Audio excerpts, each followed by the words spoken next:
Hello friends, welcome to my channel. Today is Happy National Mathematics Day. Mathematics Day is celebrated on 22nd December, remembering India's one of the greatest mathematics genius, Srinivasa Ramanujan, on his birth anniversary. Srinivasa Ramanujan was born in Erode.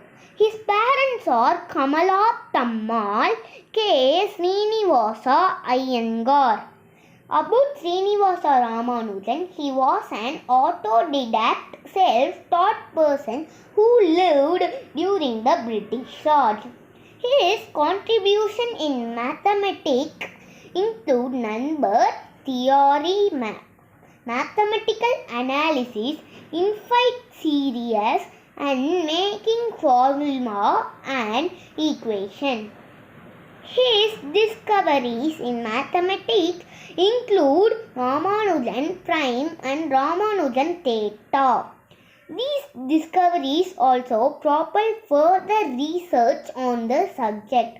As a mathematician, he compiled some 3,900 mathematical results and equations. Maximum of those equations and claims have been proven correct. G.H. Hardy was his mentor and guru in Trinity College. Ramanujan IA level is 185. He has done many works in analytical theory of number. Jai Hind. Thank you for watching. Like, share, subscribe and comment. Bye.